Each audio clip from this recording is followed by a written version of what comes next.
سمعنا وأطعنا. السلام عليكم ورحمة الله وبركاته. الحمد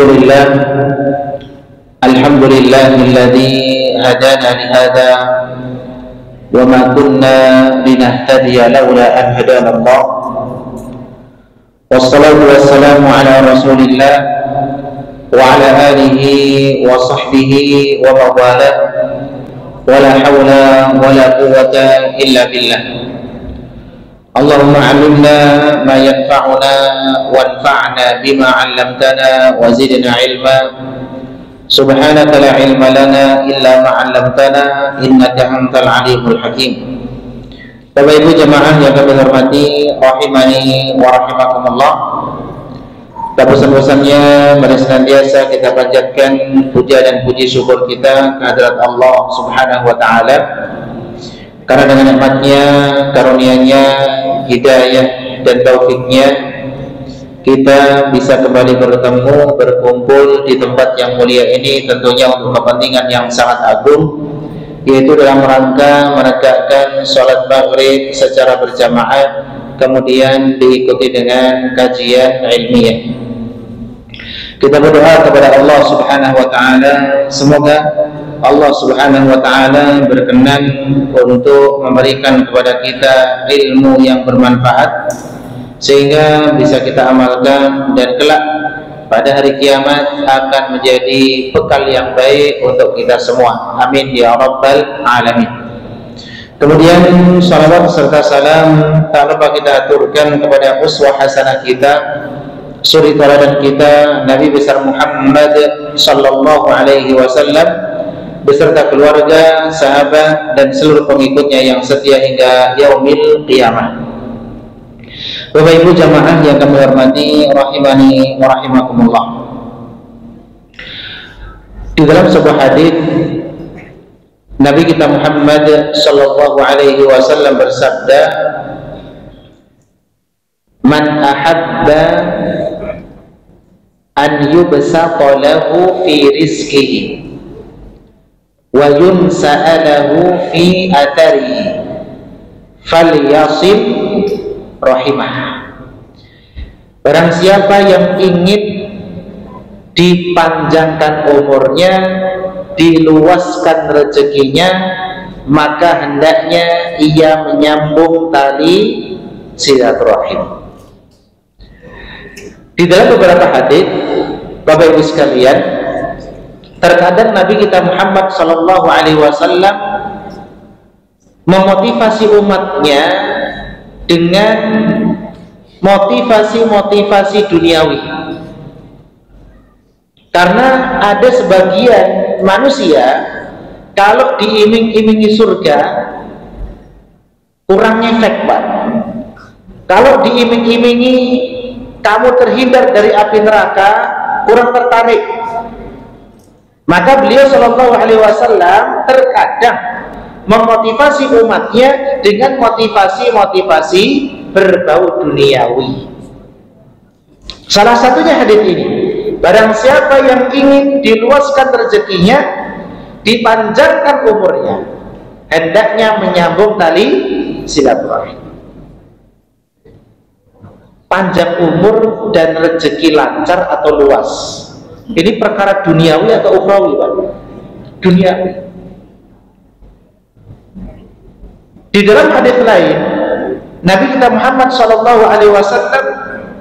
pernah ditanya oleh seseorang yang mana orang tersebut mengadukan beberapa masalah yang sedang dialaminya, dan ini menunjukkan betapa sulitnya menyambung tali silaturahim. Banyak tantangannya, banyak godaannya, banyak rintangannya. Menyambung tali silaturahim itu Pak, mudah atau sulit? Sulit, tidak semudah yang kita bayangkan. Terkadang adik kakak akur, yang bikin gak akur siapa? Adik iparnya. Kakak adik akur, yang bikin gak akur siapa? Kakak iparnya. Sehingga godaan di dalam menyambung tali silaturahim itu sangat berat. Di situ diperlukan hati yang longgar, hati yang luas. Bagaimana bersikap dengan kakak ipar, bagaimana bersikap dengan adik ipar, yaitu kalau adik ipar yang bermasalah, Pak. Yang lebih berat lagi kalau yang bermasalah adalah adik kandung, lebih berat lagi. Kalau yang bermasalah adalah kakak kandung, lebih berat lagi. Apa kata laki-laki yang mendatangi Nabi Muhammad SAW? Laki-laki itu mengatakan, ya Rasulullah, inna li qarabatan asiluhum wa yaqta'un. Wahai Rasulullah, aku punya keluarga. Ini keluhan yang pertama. Setiap kali aku berusaha untuk menyambungnya, justru dia berusaha untuk memutusnya. Ada Pak model orang seperti ini, ada. Jadi kurang peka, dia itu salah, tapi nggak paham kalau dirinya salah. Dia itu keliru, pembagian warisan itu nggak seperti itu, tapi dia tidak merasa bahwa dirinya salah. Justru yang merasa salah malah yang benar. Nah, ini yang menjadi masalah, Pak. Kan sering begitu, karena orang benar tuh, Pak, dia berharap keluarganya sama-sama masuk surga, berharap keluarganya itu sama-sama benar, tapi yang diajak masuk surga nggak mau. Akhirnya Pak, yang merasa was-was, yang merasa bersalah adalah yang benar tadi. Itu yang sering terjadi di tengah-tengah keluarga besar. Nah, dan itu cobaan, resiko jadi orang benar, Pak. Banyak was-wasnya, ingin menyelamatkan orang, tapi kadang-kadang yang diselamatkan nggak peka, merasa benar padahal dirinya salah. Ada nggak Pak model keluarga seperti itu? Ada, saya yakin ada. Nah, jangankan di zaman kita, Pak, di zaman Nabi aja ada kok. Di zaman Nabi yang dekat dengan Nabi Muhammad SAW, di zaman nubuwah itu ada kasus seperti ini. Wayat tahun ketika aku berusaha menyambung, dia justru berusaha untuk memutus. Ini keluhan yang pertama. Keluhan yang kedua, kata laki-laki ini, Pak, wa uhsinu ilaihim wa yusi'una ilayya. Aku selalu berusaha berbuat baik, menyapa, memberi salam, kan memang baik seperti itu, Pak. Lah kalau orang nggak pernah taklim, nggak pernah tahu agama, boro-boro memberi salam, bahkan di hatinya itu gimana caranya saya menyakiti dia. Ini orang yang nggak pernah taklim, jauh dari agama. Karena biasanya, Pak, yang membuat masalah di tengah-tengah keluarga adalah justru orang yang tidak paham agama. Justru orang yang nggak pernah sholat, atau sholat tapi kurang merenungi, kurang meresapi sholat itu untuk apa. Tapi kalau yang sering taklim, hadir majelis, takut kepada Allah, insya Allah di keluarga besarnya justru dia yang memperbaiki, insya Allah seperti itu. Maka Bapak Ibu sekalian yang kami hormati, kata orang ini, aku berusaha berbuat baik, memberi salam, dia malah melengos, diajak ngobrol, dia malah cuek. Wa yusi'una ilayya, dia justru bukan hanya cuek, Pak, malah membalas kebaikan saya dengan keburukan. Dia berusaha berbuat jahat kepada saya, padahal saya itu selalu berbuat baik kepada dia. Kalau dalam peribahasa, air susu dibalas air apa? Air apa? Tuba. Air tuba itu kayak apa, Pak? Kalau danau Tuba pernah dengar saya? Air tuba itu kayak apa? Ada yang pernah lihat? Wallahu a'lam, ya. Nanti coba nyari di Google, ya. Air tuba itu kayak apa? Keluhan yang ketiga, orang ini mengatakan, wa yajhaluna alayya wa ahlumu anhum. Wahai Rasulullah, orang ini selalu jahil kepadaku. Jahil itu kan umum, Pak. Bisa pura-pura cuek, pura-pura nggak tahu kondisi kakaknya, pura-pura nggak tahu kondisi pamannya, padahal dulu pas masih muda sering dibantu. Jahil, pura-pura cuek, pura-pura nggak tahu. Wa ahlumu anhum. Tapi wahai Rasulullah, meskipun sikap mereka seperti itu, saya selalu sabar. Saya selalu apa? Sabar. Kira-kira apa jawaban Nabi Muhammad Sallallahu Alaihi Wasallam? Apakah Nabi Muhammad Sallallahu Alaihi Wasallam kemudian langsung menyalahkan keluarganya? Tidak juga. Apakah Nabi Muhammad Sallallahu Alaihi Wasallam langsung membenarkan pernyataannya, keluhannya? Tidak juga. Ini penting, Bapak Ibu sekalian, supaya ketika orang curhat kepada kita tidak menjadi senjata makan tuan. Nabi Muhammad SAW mengajari kepada kita komunikasi yang baik. Apa kata beliau Sallallahu Alaihi Wasallam? Lakin kana kama taqul, wahai fulan, kalau yang kamu ucapkan itu benar sesuai realita. Nah, ini penting, Pak. Kalau yang kamu ucapkan itu apa? Benar sesuai realita. Artinya apa? Nabi kan nggak tahu hal gaib kecuali yang Allah beritahukan melalui wahyu, melalui mimpi dan sebagainya. Nabi tidak tahu, makanya menggunakan kalimat-kalimat politis seperti ini. Jika yang kamu katakan itu benar sesuai dengan realita, memang keluargamu kayak gitu, apa kata beliau? Ka'annama tusiffuhumul mal, maka seakan-akan engkau memberi mereka makanan, tapi makanannya berupa apa? Abu panas. Jadi kalau ada keluarga kita berbuat jahat padahal kita selalu berbuat baik, maka seperti kita memberi dia makan, bukan makanan yang nyaman, tapi Pak, makanannya apa? Abu panas. Jadi kalau boleh kita bandingkan, sebenarnya yang rugi siapa? Yang berbuat baik atau yang berbuat jahat? Yang berbuat jahat. Tapi kalau hitung-hitungan duniawi, orang yang berbuat baik seakan-akan merasa rugi. Wajar, karena kita di dunia, dan itu manusiawi, Pak, manusiawi. Karena sering, Bapak Ibu sekalian, orang baik ini selalu bergejolak hatinya. Saya dulu membantu dia, Ustadz, sekarang ketika dia sukses dia lupa sama saya. Gejolak hati itu wajar nggak, Pak? Wajar. Memang jenengan salah bantu orang, membantu orang yang nggak tahu dibantu, itu kan keliru, Pak. Makanya saya sering katakan ke santri yang memang kami bantu secara finansial, tak wanti-wanti dari sekarang, kalau kamu nanti sudah keluar tetap sowan ke pesantren, jangan jadi orang yang tidak tahu cara berterima kasih. Dididik mereka seperti itu, Pak. Karena sekarang itu banyak alumni itu justru malah membenci apa? Pesantrennya, malah mengolok-olok gurunya. Dulu tuh muridnya loh, Pak, gara-gara beda pandangan sedikit, yang satu ikut ru'yah, satu ikut hisab, yang satu mengatakan isbal itu ada khilaf, yang satu tegas enggak, harus haram. Harus dari mana? Imam Syafi'i mengatakan makruh kok. Kalau jenengan bilang harus haram, nggak boleh literasi disembunyikan, nggak boleh, tidak boleh. Akhirnya apa? Menjadi murid yang durhaka. Ustadznya sendiri dia apa kan?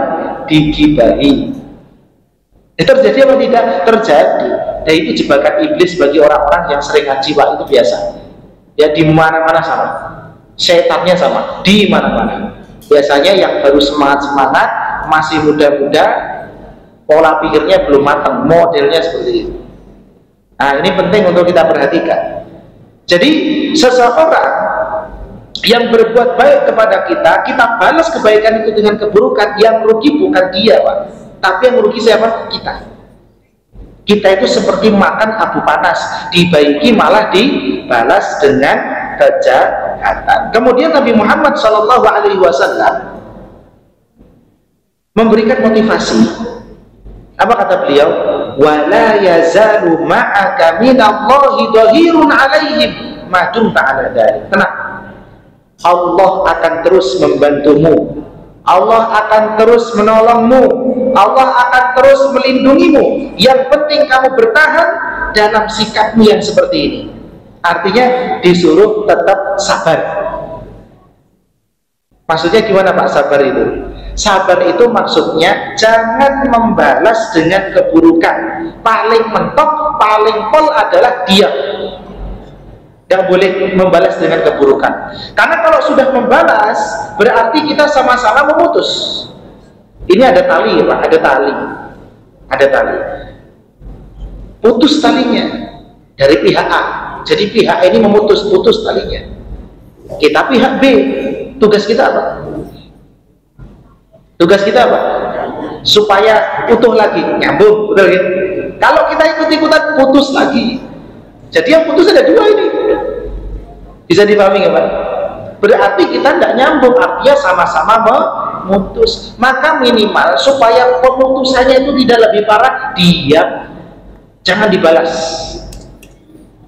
Karena level-level silaturahim, Bapak Ibu sekalian, yang paling pertama, level silaturahim tertinggi adalah bil mal, kata para ulama.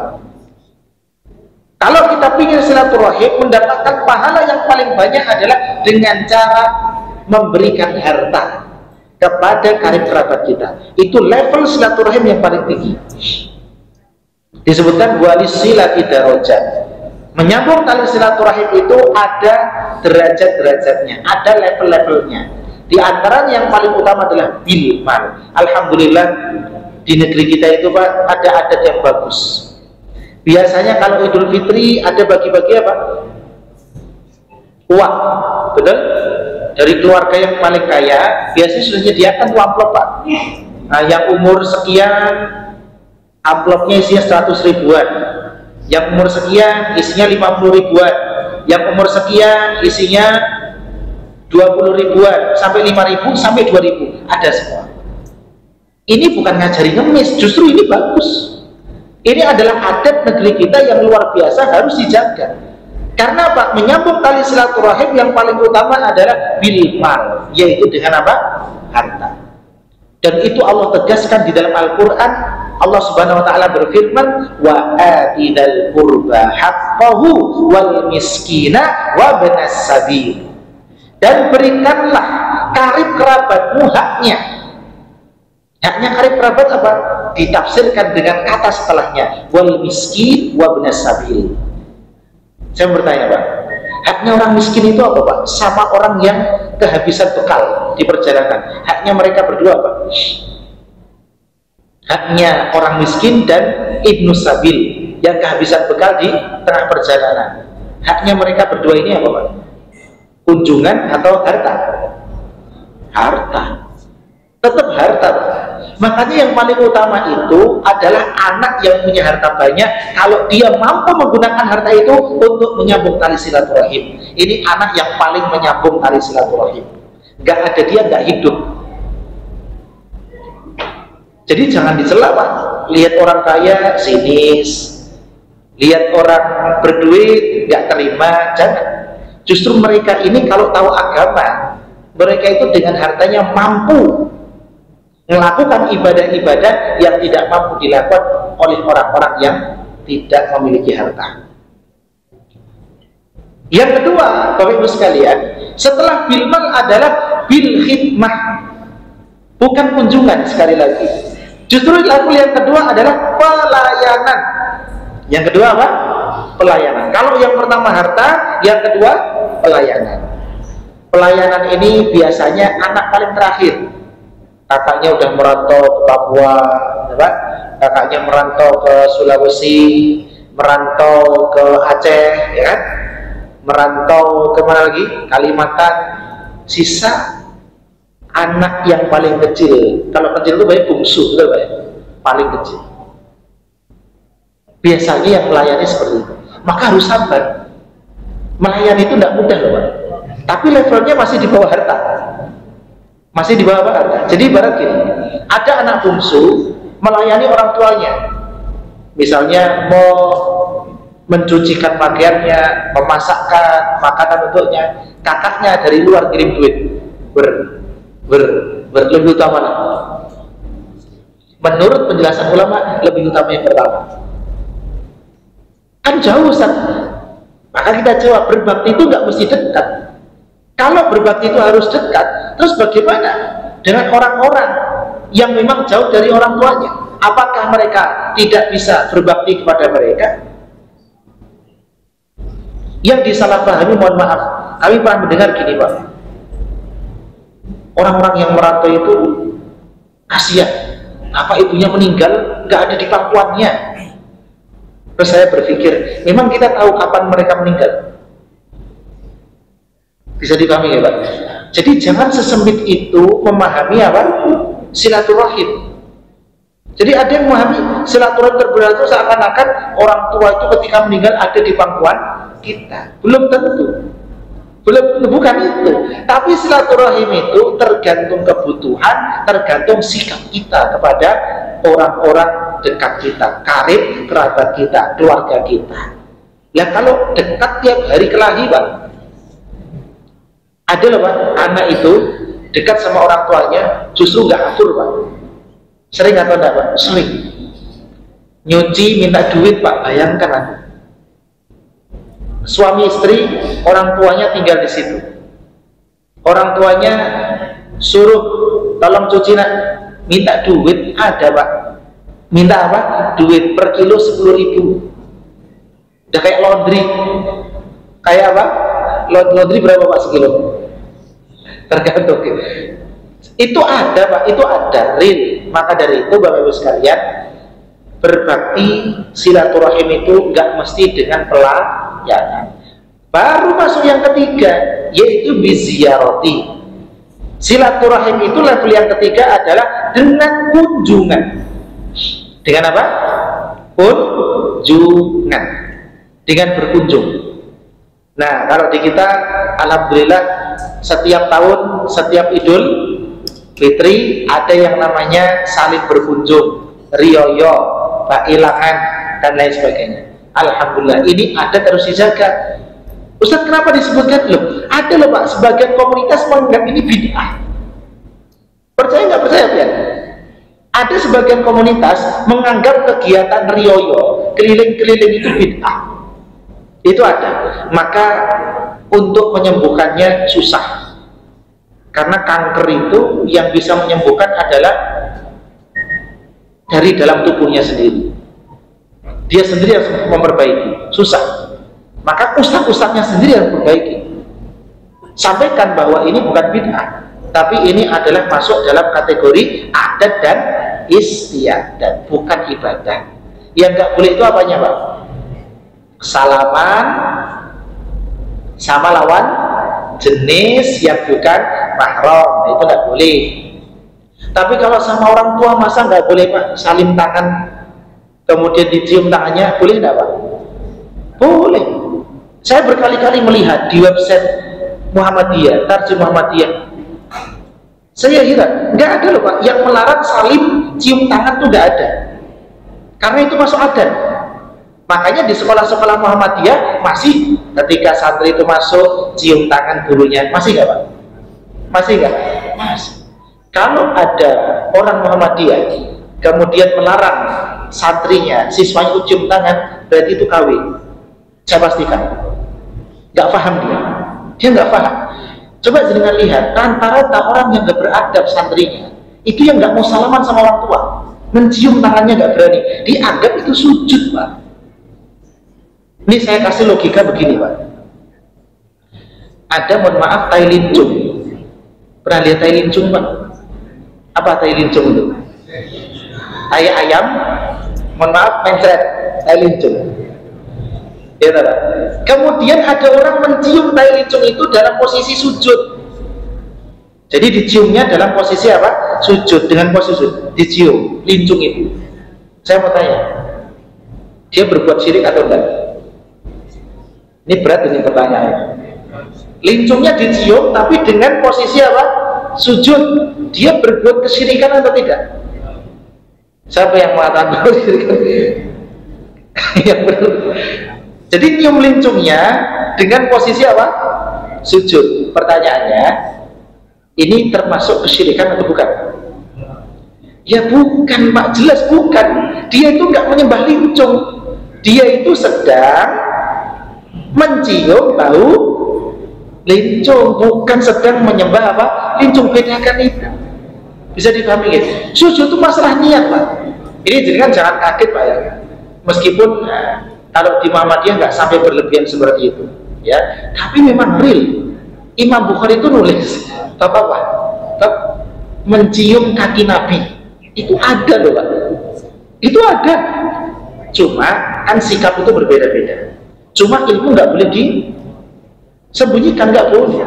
Memang ada, hadisnya sahih, disebutkan ada Yahudi yang menyium kakinya siapa? Nabi Muhammad SAW, dan tidak dilarang oleh Nabi Muhammad SAW. Tapi kan kita punya sikap. Sikap kita apa? Jangan berlebihan, kan begitu. Tapi jangan juga ekstrim ke sebelah kiri. Nyium tangan gurunya masa nggak boleh? Boleh Ustaz, tapi jangan nunduk loh. Gimana nyium nggak nunduk Pak? Gini kan? Nggak bisa. Kalau rakyat ini gimana? Susah. Nggak bisa. Mau jenengan nuntut apa dalilnya itu nggak masuk logika. Kalau itu sujud itu nggak masuk logika. Kan nggak pakai logika Ustaz agama loh. Allah mengatakan afala ta'qilun. Kalau nggak pakai logika, Imam Syafi'i itu nggak mungkin ngarang usul fikih Pak. Imam Syafi'i nggak mungkin ngarang fikih. Semua pakai logika. Meskipun logika itu tunduk di bawah apa?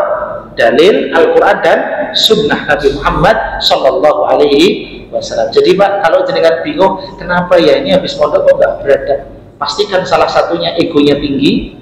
Kemudian dia tidak mau merendah di depan gurunya, karena salaman saja dilarang. Maksudnya salaman cium apa? Tangan sambil menunduk. Saya pernah Pak mampir ke satu masjid di Pak Tujuh sini. Saya mampir, anaknya nyalamin saya, tunduk dia. Kan saya duduk, dia berdiri, dia tunduk. Abahnya sebelah saya. Kenapa sudah bilangin cium tangan boleh tapi jangan nunduk? Wah ini ruwet ini, sudah saya biarkan. Sudahlah. Oh ya sudah. Ini bahaya loh Pak. Pemahaman seperti ini bahaya. Kenapa nggak sadar gitu loh? Ini nggak masuk logika loh Pak. Di Muhammadiyah apakah dilarang seperti ini? Mencium tangan gurunya? Dilarang atau tidak? Tidak. Makanya ini masuk dalam masalah apa? Adat. Adat itu jangan dibawa kemana-mana. Adat ya adat. Indonesia dengan Saudi beda adat Pak.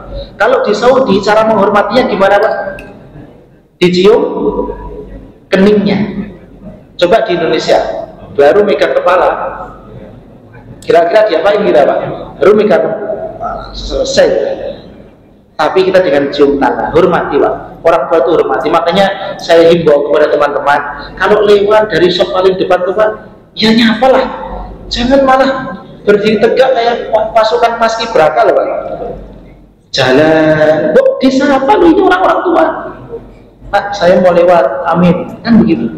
Kalau di Jawa nyuwun sewu, ada itu, ada unggah-ungguh namanya. Itu adab sekali lagi. Masalah apa? Ada. Bisa dipahami insyaallah. Baik. Kemudian Bapak Ibu sekalian, kemudian Allah Subhanahu wa taala, kalau kita membantu mereka, menolong mereka, melindungi mereka, Allah akan yang pertama membantu kita, menyambung kita. Allah akan menolong kita. Apa yang disambung oleh Allah? Yang disambung oleh Allah adalah rezeki kita. Yang disambung oleh Allah Subhanahu wa taala adalah ketenangan hati kita. Saya mau tanya Pak, A dan B, adik kakak. Si A ini berpikir gimana bisa menguasai semua warisan. Si B berpikir saya nggak mau ngurusi warisan. Yang paling tenang yang mana? Yang mana Pak? Yang B. Tetap yang B. Si A berpikir gimana caranya menguasai semua warisan. Si B berpikir saya mau ngalah saja lah. Kasihan adik saya, kasihkan saja. Yang paling tenang yang mana? Yang B. Kenapa? Karena dia niatnya adalah supaya adik saya senang. Bisa dipahami ya Pak? Oh itu tenang hidupnya. Makanya yang menolong itu Allah, yang nyambung itu siapa? Allah. Apa yang disambung? Rezekinya disambung, barokah rezekinya, kemudian ketenangan batinnya juga disambung oleh Allah Subhanahu wa taala. Jadi kesimpulannya Bapak Ibu sekalian, menyambung tali silaturahim itu adalah ibadah yang agung. Rintangannya banyak, cobaannya berat, tidak mudah karena pahalanya besar. Dan harus kita ingat bahwa menyambung tali silaturahim itu bukan mencari balasan manusia. Kita berbuat baik, ya sudah biarkan Allah mencatat. Meskipun dia berbuat jahat kepada kita. Bisa dipahami insyaallah? Baik. Kemudian level silaturahim yang keempat. Tadi kan ziarah terakhir ya Pak, yaitu apa tadi? Berkunjung. Gak bisa dengan harta, gak bisa dengan pelayanan, maka yang ketiga dengan apa? Berkunjung. Jadi berkunjung itu nomor 3, bukan nomor 1 ya. Jadi kalau misalnya ada begini Pak, Pak, saya tahun ini nggak pulang. Ada pilihan, tiketnya harusnya 1 juta, tak kirim ke jenengan, sama berkunjung. Terus Bapak milih, sudah kirim duit aja. Maka justru kirim duit itu lebih utama daripada berkunjung. Bisa dipahami Pak? Kirim duit tadi lebih utama daripada apa? Berkunjung, karena orang tua kita butuh duit kita, bukan kunjungan kita. Kadang-kadang ada yang seperti itu. Tapi kalau orang tua kita, bapak kita mengatakan, enggak, kamu tetap pulang, bapak akan pulang. Harus apa? Pulang. Artinya sudah akut kangennya, harus pulang. Harus dibedakan sesuai situasi dan kondisi. Kemudian yang keempat, kata para ulama, level silaturahmi adalah bisalam, dengan mengucapkan apa? Salam. Jangan pernah meremehkan kalimat salam kepada keluarga. Kita chatting, kita SMS bapak kita assalamualaikum, itu pahalanya lebih besar daripada kita assalamualaikum kepada teman kita. Saya dipahami ya Pak? Kita mengucapkan assalamualaikum di WA kepada siapa? Kepada kawan kita, dibandingkan kepada bapak kita, lebih besar mana pahalanya? Lebih besar kepada bapak kita.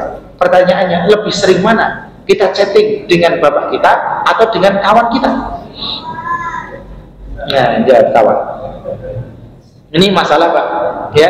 Maka dari itu Bapak Ibu sekalian, jangan remehkan salam, karena salam itu termasuk daripada level silaturahim yang tinggi, itu yang keempat. Yang kelima, kata para ulama, bitafaqudil ahwal. Kalau gak bisa harta, gak bisa pelayanan, gak bisa kunjungan, gak bisa salam karena gak punya nomornya, gak bisa ketemu, hilang kontak, maka jangan lupa yang kelima, cari kabarnya. Terus kemana cari kabarnya? Cari kepada saudara kita. Kalau saudara kita nggak tahu, kita tetap dapat pahala. Dengan kita menanyakan saja, di mana ya? Kok nggak pernah kelihatan? Saya kehilangan kontak. Itu tetap kita dapat pahala Pak. Tetap dapat pahala. Pahala apa? Menyambung tali silaturahim, perhatian dengan keluarga kita. Dan yang terakhir, nah ini yang saya maksud Pak. Ini semoga bisa menghilangkan was-was teman-teman yang baik, yang ingin mencairkan suasana tapi sampai detik ini susah. Yaitu apa? Yaitu bikafil adha. Dengan cara kaf itu menahan diri al-adha dari mengganggu keluarga kita. Ini paling terakhir, paling mentok, gak ada lagi selain itu. Misalnya Pak, Ustadz saya salami, dia nggak mau jawab. Dosakah kita kalau nggak nyalami lagi? Nggak dosa. Tapi kalau jenengan nyalami nggak mau jawab, yang lempar batu, dosa. Jadi bagi Pak. Jadi kalau kita menyapa, dia cuek, kemudian besoknya nggak kita sapa lagi, kita nggak dosa sebenarnya. Tapi kalau kita sapa, kemudian dia tidak menjawab, lalu kita melempar dia, karena dia tidak menjawab, berarti kita kan menyakiti dia. Gak jadi kita menyambung tali silaturahim. Maka seminimal-minimalnya, kalau disalamin nggak mau, diajak ngobrol nggak mau, justru kadang-kadang Pak, ada kondisi-kondisi kita itu nggak boleh ketemu saudara loh Pak. Ada kondisi, karena ada ujian ketegangan, tegang sekali keluarganya Pak.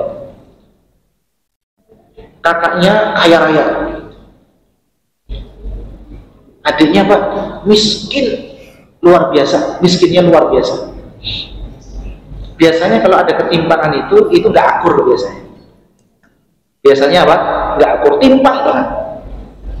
Yang miskin tadi mau ziarah ke yang kaya, kok rasanya sungkan. Kenapa sungkan?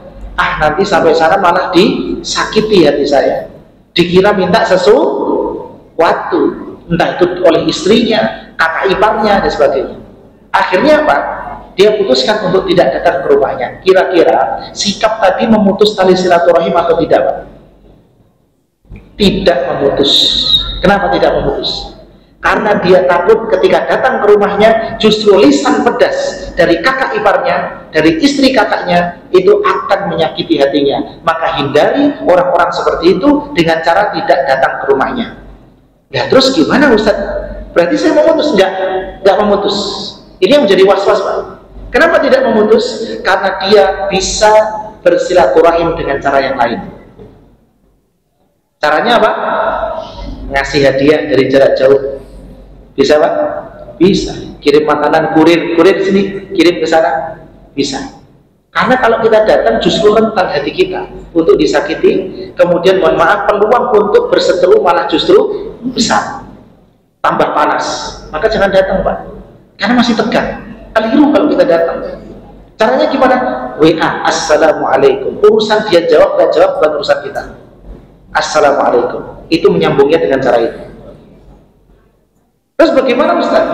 Kalau justru keluarga kita selalu chat kita dengan chat-chat yang menyakiti hati kita.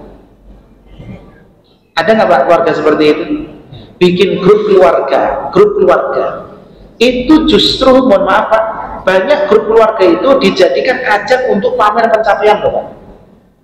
Percaya nggak percaya ya? Jadi bikin grup keluarga yang anaknya keterima di polisi, share, alhamdulillah.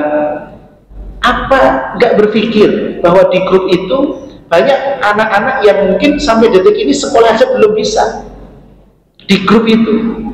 Kadang-kadang mohon maaf kita tidak bisa menjaga perasaan apa keluarga kita, pamer pencapaian. Ada atau tidak? Insya Allah ada. Wong di zaman Nabi aja ada, apalagi di zaman kita. Bisa dipahami ya Pak, pamer pencapaian. Kumpul keluarga harusnya untuk apa? Harusnya untuk dengarkan ceramah, makan-makan, kan begitu. Untuk silaturahmi, tidak. Untuk pamer kekayaan, untuk pamer apa? Gelangnya tuh pakai sampai sini Pak, sampai siku. Pernah lihat Pak orang pakai gelang sampai siku? Saya pernah lihat segini sampai siku, buka ini. Ini mau silaturahim atau pamer kekayaan? Kenapa nggak pakai yang wajar saja? Kenapa nggak menjaga perasaan kakaknya yang belum sukses, yang dulu mungkin ketika jenengan kecil yang bantu kakak jenengan? Jangan lupa, anak pertama itu jangan diremehkan Bapak. Anak pertama itu banyak berjuang untuk kita. Anak pertama ini paling luar biasa, merasakan pahit manis bersama orang tua. Bahkan kita pas kecil, kalau kita itu adik Pak ya, yang gendong ya kakak kita, yang nyuapi ya kakak kita, ada permen berbagi. Terus kemudian apakah seorang adik tega? Dia sukses, anak kakaknya belum, dia tidak mau berbagi. Ini yang sering terjadi Pak. Kami kan ini karena banyak kasus yang sampai kepada kami seperti itu. Maka Bapak Ibu sekalian yang kami hormati, rahimani wa rahimakumullah, minimal kalau kita tidak bisa menyambung dengan level 1 sampai 5, minimal yang terakhir jangan apa? Jangan ganggu. Itu saja. Jangan apa Pak? Ganggu, itu saja. Urusan dia ganggu, urusan dia sama Allah. Yang penting kita jangan mengganggu. Selesai urusan. Ustadz, kalau saya blok nomor dia gimana? Karena dia selalu menyakiti saya. Itu ada loh Pak, model seperti itu ada. Jadi keluarganya itu selalu bertanya sesuatu yang sensitif. Contoh, kapan punya momongan? Sudah tahu dia belum punya momongan, ditanya terus kapan punya momongan. Dan niatnya dari chat-chat yang ada itu seakan-akan memanas-manasi supaya apa? Supaya adik kandungnya menceraikan istrinya. Oh, itu ada Pak kasus seperti itu. Maka apa yang harus dilakukan? Blok nomornya, blok. Itu hak kita untuk blok. Kenapa? Karena Nabi Muhammad SAW itu pernah mengatakan, kalau kita bertamu, kalau kita apa? Bertamu, kemudian salam sekali tidak dibuka, salam lagi. Kedua kali nggak dibuka, salam lagi. Tapi kalau sudah 3 kali Pak nggak dibuka, apa sikap kita? Tahu diri. Oh, sahibul bait nggak mau menerima saya sebagai apa? Saya kurang sama. Kalau ada yang menyakiti kita, kita nggak tahan dengan chat itu hak kita memblok nomor itu, hak kita. Cuma kalau kita punya hati yang kuat, sekuat Kopassus, nah, gitu, silahkan, jangan diblok, itu lebih baik. Jangan diblok, itu lebih apa? Baik, anggap saja dia itu salah asuh atau anak kecil, hanya saja umurnya sudah tua, nggak apa-apa, kan begitu Pak. Anggap saja begitu. Kan kita nggak boleh Pak marah sama anak kecil. Kita marah sama anak kecil, berarti kita juga anak kecil, kan begitu. Selesai urusan. Itu kalau kita punya hati yang longgar, sudah terlatih, sudah biasa dijatuhkan, tapi hatinya kuat, itu dianggap biasa saja, nggak ada masalah.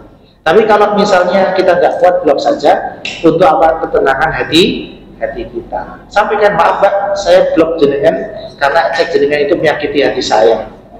Blok, selesai Pak ya, supaya hati kita apa? Tenang. Ada yang terjadi seperti itu Pak? Di tengah keluarga kita ada yang seperti itu? Baik, kalau ada, jangan was-was. Orang baik itu insya Allah disayang Allah, dilindungi Allah. Orang baik itu adalah orang yang tenang. Tenang dengan apa? Dengan ilmu. Kalau nggak ada ilmu, orang baik itu akan was-was Pak. Akan apa? Was-was. Dan orang jahat itu harus diperbaiki semampu kita. Kalau tidak mau juga, wa ma'alaina innal balagul mubin. Tugas kita hanya menyampaikan. Barakallahu fikum. Semoga Bapak Ibu sekalian yang kami sampaikan ini menambah semangat kita untuk memperbaiki hubungan karib kerabat, untuk menyambung tali silaturahim. Kita akhiri dengan doa kafaratul majlis. Subhanallahumma bihamdika asyhadu an la ilaha illa anta astaghfiruka wa atubu ilaik. Assalamualaikum warahmatullahi wabarakatuh.